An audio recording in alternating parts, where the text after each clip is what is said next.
dear students. So last class we studied what is modern periodic table and what is modern periodic law.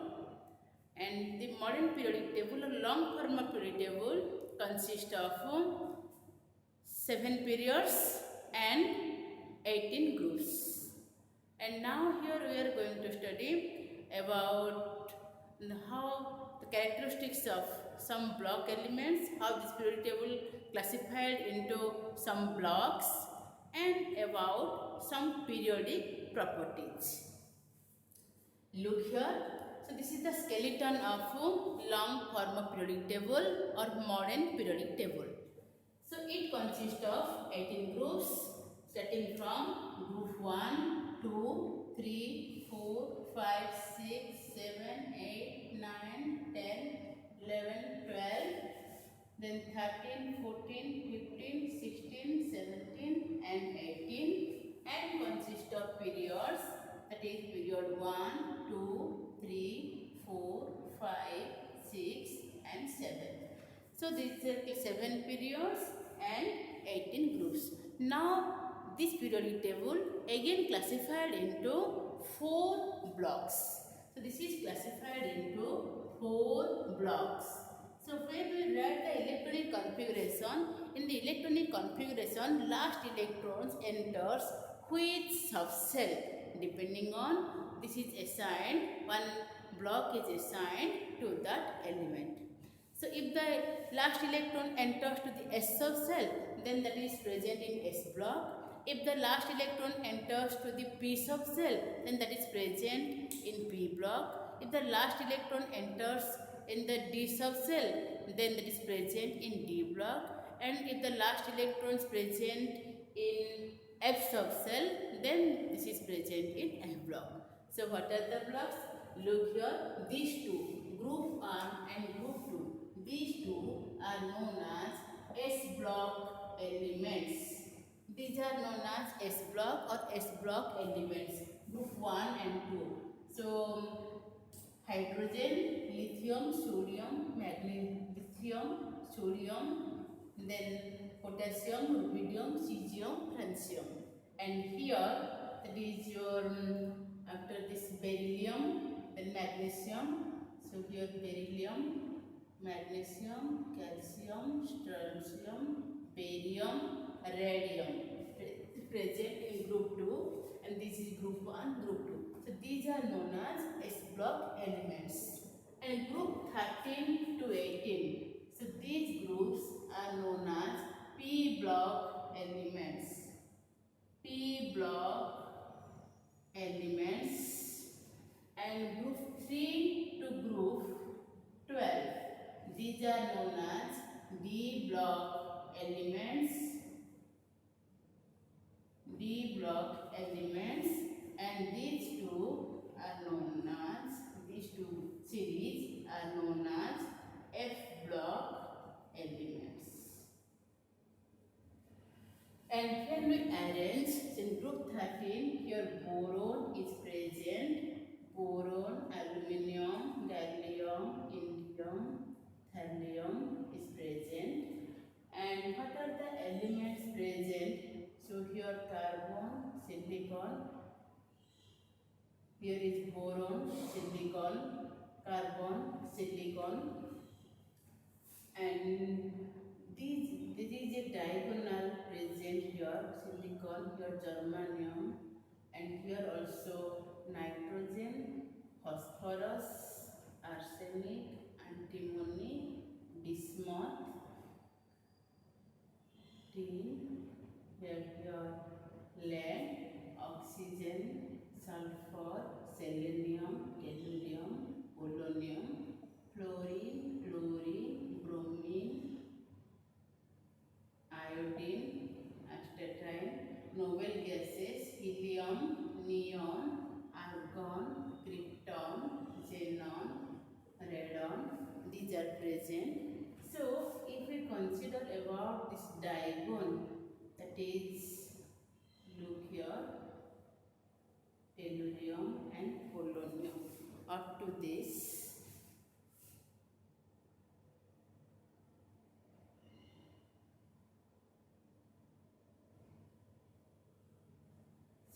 diagonal, what are the elements present? That are generally metalloids, and what are present right to this?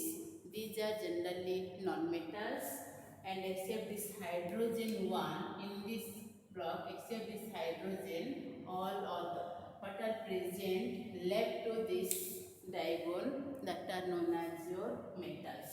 So maximum are metals, these are metalloids, and up to this, these are non-metals. Look here.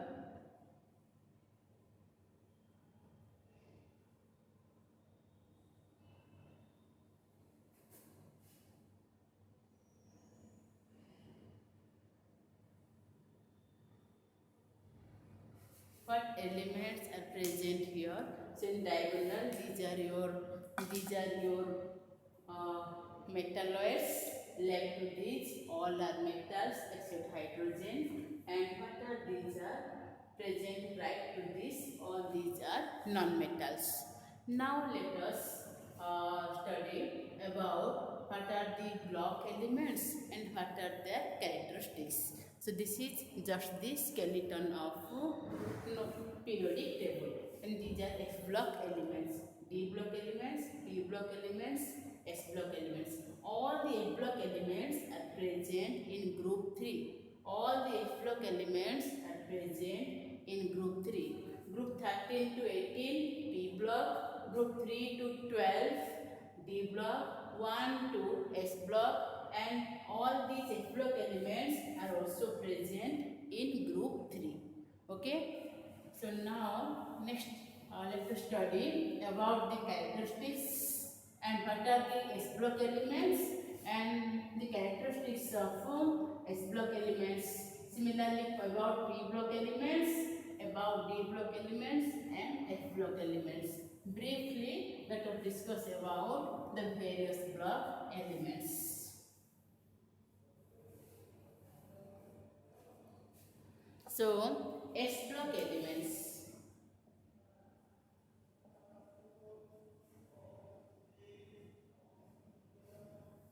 So, when we write the electronic configuration, the last electrons enters which subcell, that are known as S block elements. The S block elements consist of two groups, group 1 and group 2. So the group 1 elements are known as alkali metals. Group 2 elements are known as alkaline earth metals. These are called alkali metals because their solutions are soluble, that their oxides and hydroxides are soluble in water and they form alkali. And alkaline earth metals, they also behave like alkali, that is alkali like. That's why these are known as your alkaline earth metals. So generally all these elements are soft metals and they can be cut with a knife.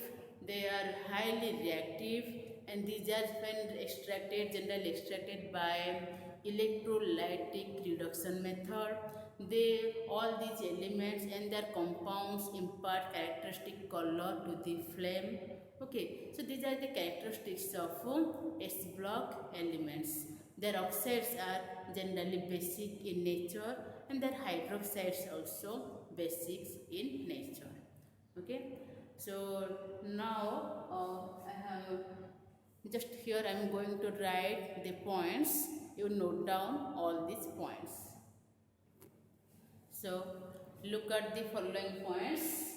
The elements with last electron is filled in the valency of S subcell. Valency cell of the S subcell are known as S block elements. As S subcell can accommodate maximum 2 electrons in this same, S block consists of two groups, that is group 1 and group 2, that is alkali metals and alkaline earth metals, except hydrogen, except helium, which has S electronic configuration, but that is present in P block. And as S subcell can accommodate maximum, hence S block consists of two groups. The general electronic configuration of S block element is NS1 to 2. So NS1 for group 1, NS2 for group 2. The characteristics of s block elements. All the elements are soft metals except hydrogen, which is a gas. They have low melting and boiling points. They are highly reactive in nature and do not found free in free state. Most of them impart characteristic color to the flame. Generally, they form ionic compounds. The s block elements are reducing agents, and all of them are good conductor of heat and electricity. Just note down this by pausing this video. Okay. Next come to p block elements. So the p block elements, whenever you write the electronic configuration, if the last electron goes to this p subcell, then that are known as your p block elements. And as the p subcell can accommodate maximum of 6 electrons, in this way this p block consists of 6 groups. So whenever write electronic configuration, the last electron enters to the p subcell, then that is present in p block, and the p subcell can accommodate maximum 6 electron. In this way, p block consists of the p block consists of 6 groups, that is from group 13 to group 18. And the general electronic configuration of p block is after completion of NH2 NP1 to 6. And here metals, non-metals, metalloids are present. They exist in solid, liquid and gaseous form, and they behave, their oxides are generally, some are basic nature, some are acidic nature, and some are neutral or amphoteric in nature. And so their valencies generally differ by 2 units. So these are the general characteristics of some p block elements.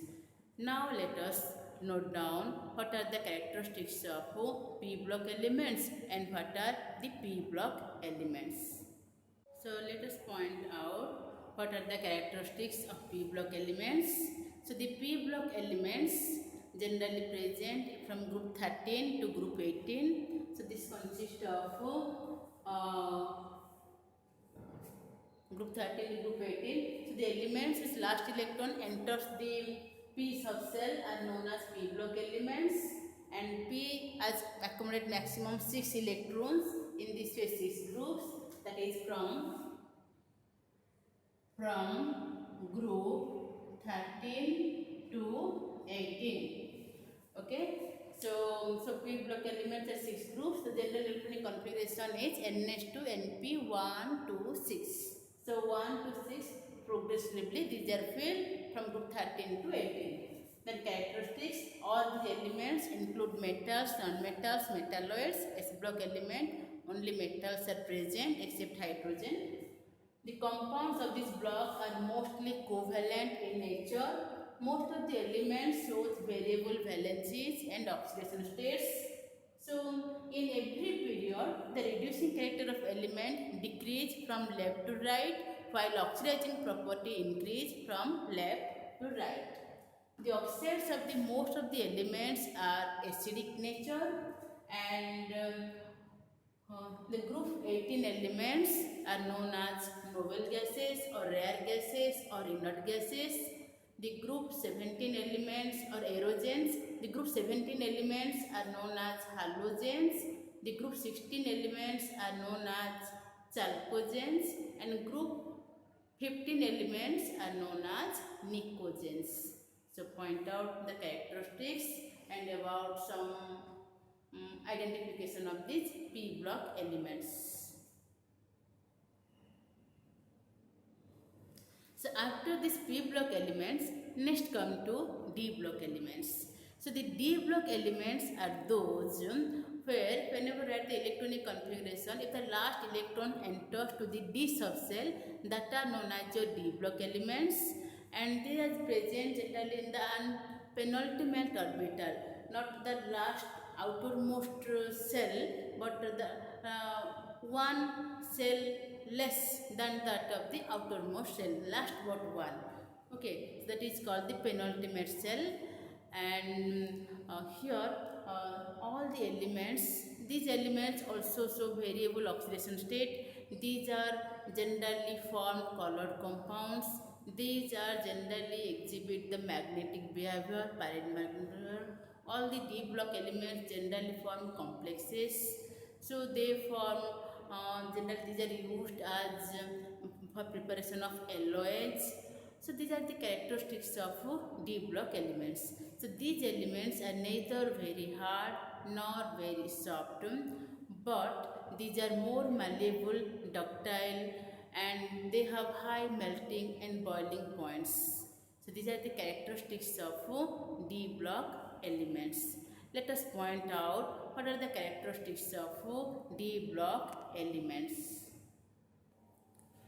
Come to the study of D block elements. So when write the electronic configuration, the last electron enters to the D subcell that are present in D block. So as D can accommodate maximum of 10 electrons, in this way D block consists of 10 groups, that is from group 3 to 12. It is from group 3 to 12, and they have general electronic configuration Ns 0 to 2, N-1D 1 to 10. For example, scandium, it has 21. So electronic configuration is argon 18, 4s1, 4s2, 3d1, 4s2, 3d1, argon 18, 4s2, 3d1. In some cases, one electron from this S. In case of copper, as it move from S to D, the configuration is Ns1, N-1, D10. And in some cases also 2 electrons. In case of palladium, 2 electrons removed from this S to D. In this way, configuration becomes like this. So characteristics, these are all metals with high melting and boiling points. Most of the D block elements are form colored compounds. Most of them form complex compounds. Most of the compounds and the elements and their compounds are paramagnetic in nature due to presence of unpaired electrons in their valence shell. And most of the so they also exhibit variable oxidation state. Maximum of the D block elements are generally used as catalysts, and maximum of the D block elements are also helpful for the formation of alloys. Okay, that is formation of alloys. So mixture of different metals. Okay, so note down these characteristics of D block elements. So after completion of these D block elements, next come to F block elements. So the elements whose last electron enters to the F subcell, and that are known as your F block elements. These F block elements also known as inner transition elements. The D block elements known as transition elements. Transition elements. The D block elements known as transition elements, whereas the F block elements known as inner transition elements, because they form a transition series within the transition series. All the F block elements are present in group 3. So these are also the same properties like that of D block elements. That is, they also exhibit variable oxidation states. They also form colored compounds. They also form complex compounds. But so these F block elements consist of 2 series, lanthanoid series and actinoid series. The most of the actinoids which are present after actinium, most of the elements of actinium series are artificial elements, man-made elements. So in this way, these are radioactive in nature. So most of the actinoids are radioactive in nature. Let us point out what are the characteristics of F block elements. So F block elements, the last electron enters the F subcell. In this block of periodic table, the filling of last electron takes place in the N-2 F subcell. That is anti-penultimate cell. The general electronic configuration of F-block element is NS1 to 2 and N-1 D 0 to 1. Penultimate, that is the main energy cell, penultimate cell and anti-penultimate cell. NS1 to 2, N-1 D 0 to 1, N-2 F 1 to 14. Characteristics: these F-block elements are all heavy metals and they have generally high melting and boiling points. They also form colored compounds, complex compounds. They also exhibit variable oxidation state. These are also paramagnetic in nature, and most of the actinoids are radioactive in nature. So these are also known as inner transition elements. So these are the characteristics of F-block elements. So after this general feature of the structural feature of modern periodic table, now let us study about the periodic properties of periodic table. Okay, so that is the periodic trends, general trends in periodic properties.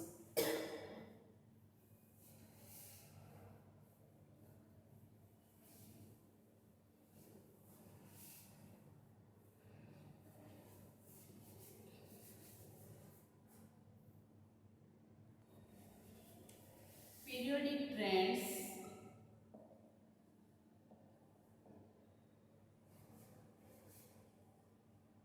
in properties of elements.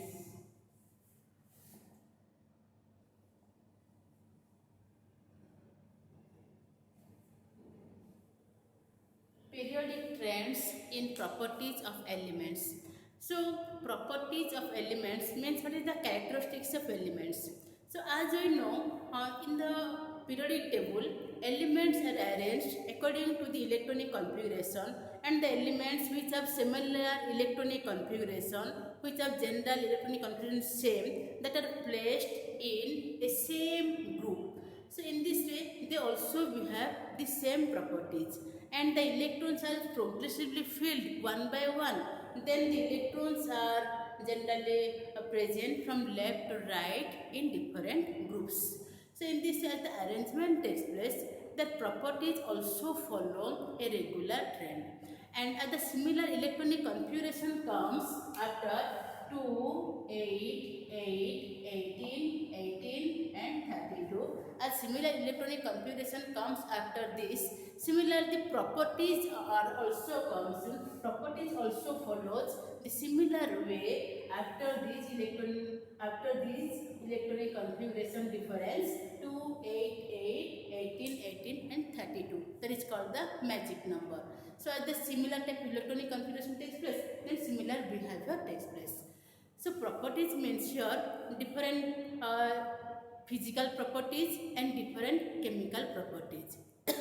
So if there is, what does mean by periodic properties? So periodic properties means there is a regular trends, regular increase or decrease in some physical or chemical properties with the increase in their atomic number with regular interval is known as periodic properties. That is known as periodic properties.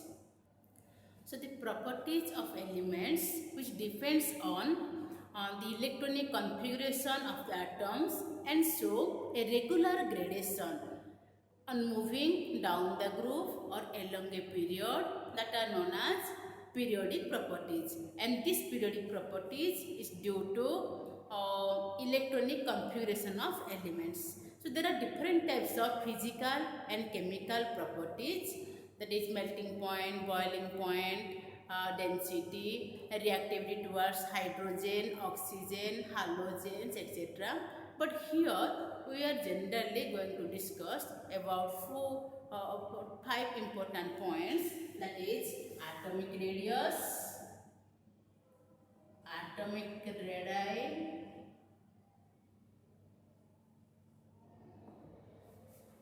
ionization energy,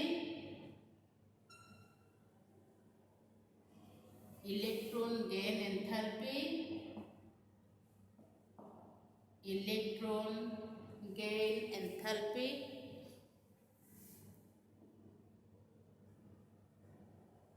electron gain enthalpy, and another electronegativity,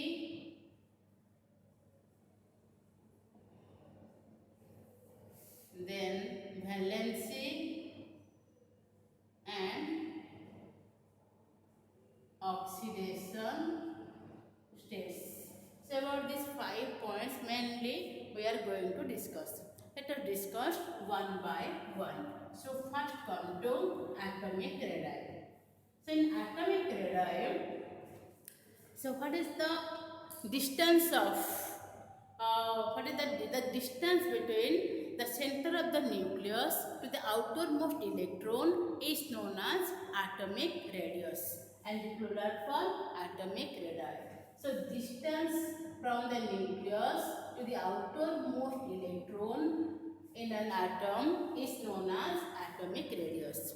So as some atoms exist in, some elements exist in metallic form, some elements exist in gaseous form, and it is also difficult to isolate one atom and to measure that atom. It is very difficult to isolate an atom and also to measure what is the radius. In this way, it is very difficult to find out the exact atomic radius of an element. But this can be measured in terms of some other factors like covalent radius. So when some elements form covalent molecules with other, and it is also measured in terms of covalent radius, van der Waals radius, and metallic radius. So covalent radius is that radius. This is the half. So this atomic radius is generally measured in terms of covalent radius, van der Waals radius,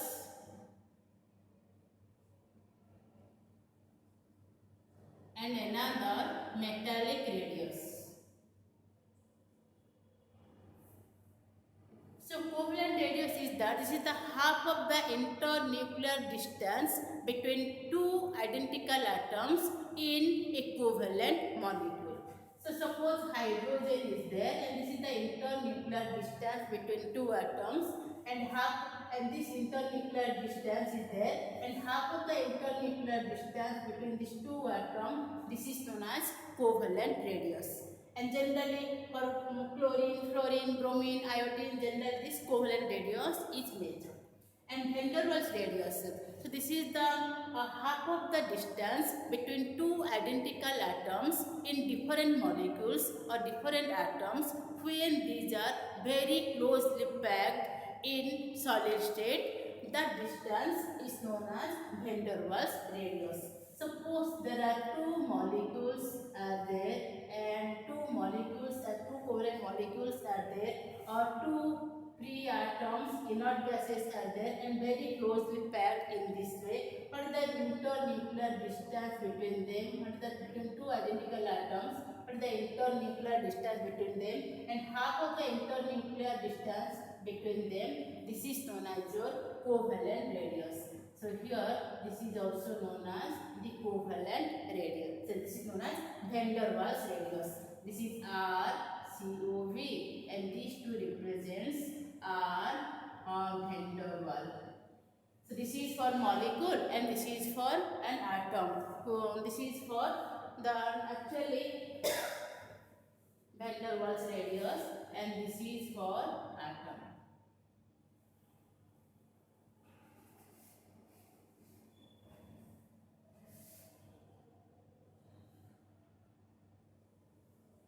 So how closely packed, half of the distance. This is for some atom like inert gases when present individually. This half of the distance is known as van der Waals radius. And metallic radius, when these metallic atoms are present, metal atoms or metal ions are present, and half of the distance between these two identical atoms, half of the distance between two identical atoms, that is known as your metallic radius. So this atomic radius is generally measured in terms of covalent radius, van der Waals radius and metallic radius. Another thing, so if we measure in this way the atomic radius of an element, generally this all this radius, atomic radius, depends on the factors, different factors like the screening effect and the screening effect of inner electrons and addition of new energy cell. So as the new energy cells are added one by one, the atomic radius increases. So this atomic radius depends on two factors.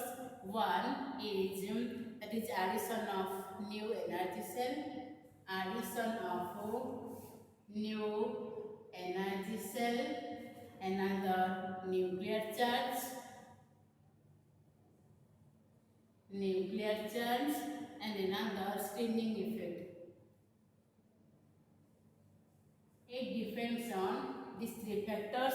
As the new energy cells increases, so the force of attraction of the nucleus towards the outermost electron decreases. In this way, the atomic radius increases. And another, with the increase in nuclear charge, if the nuclear charge increases, it attracts the outermost electrons more towards itself.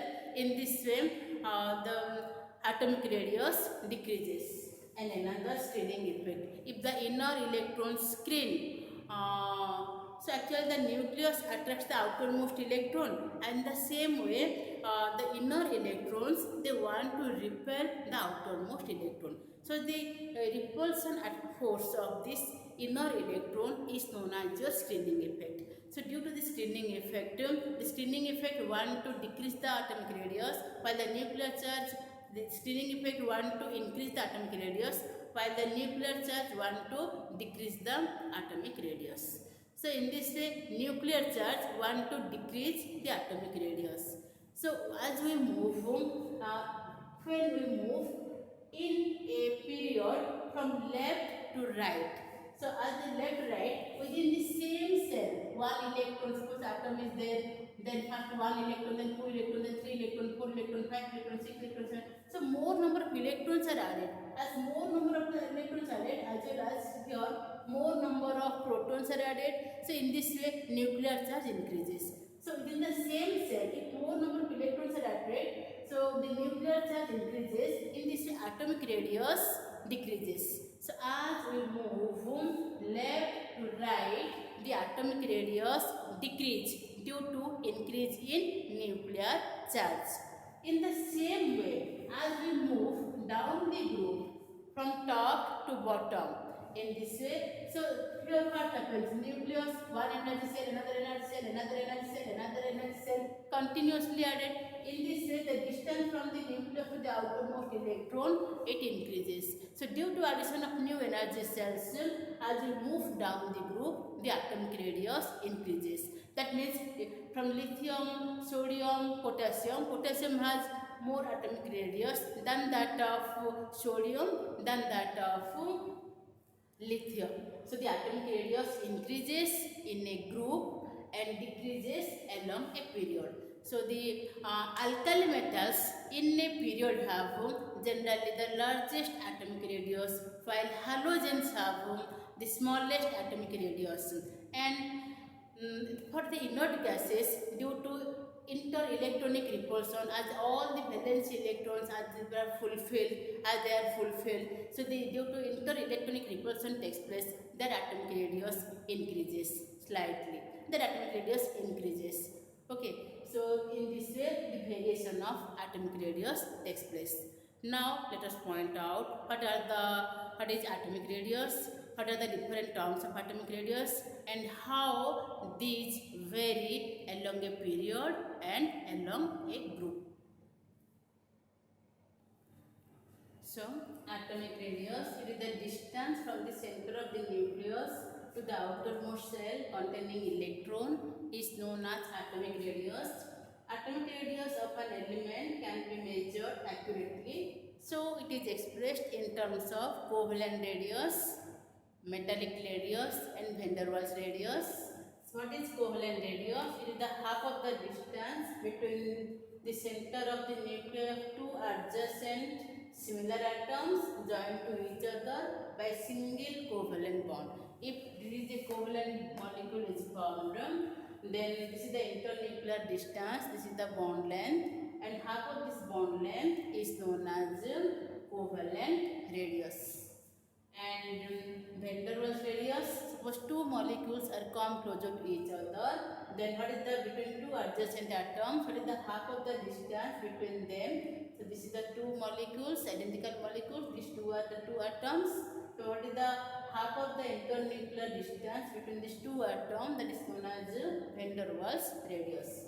So it is the half of the intermolecular distance between two similar adjacent atoms belonging to the two neighboring molecules of the same substance in the solid state.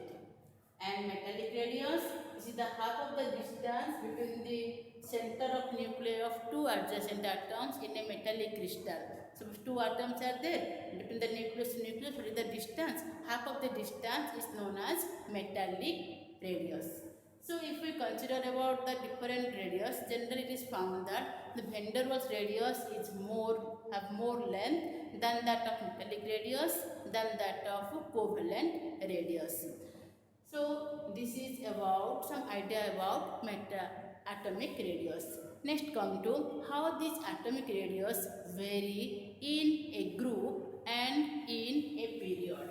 So generally we find that in a group, whenever we go in a group from top to bottom, the atomic radius increases due to increase in new energy cells, and as we move from left to right in a period, this atomic radius decreases due to increase in nuclear charge. So, as already explained, variation in a period. In a period, the atomic radii of element generally decrease from left to right. This is due to increase in nuclear charge. The force of attraction increases. So, on the nuclear charge as increases, so the atomic radius decreases. And the atomic radius of elements in every group of the periodic table, and it increase as you move downwards from top to bottom. So this is due to addition of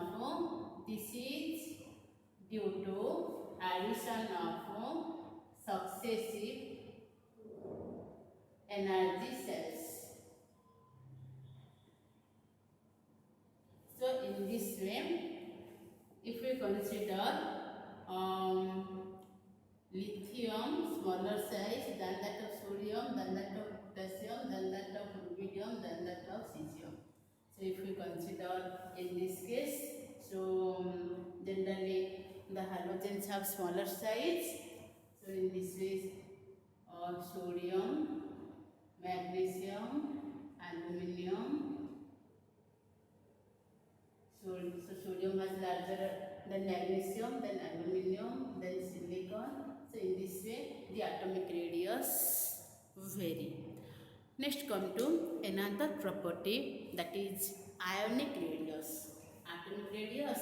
Next come to another property, that is ionic radii or ionic radius.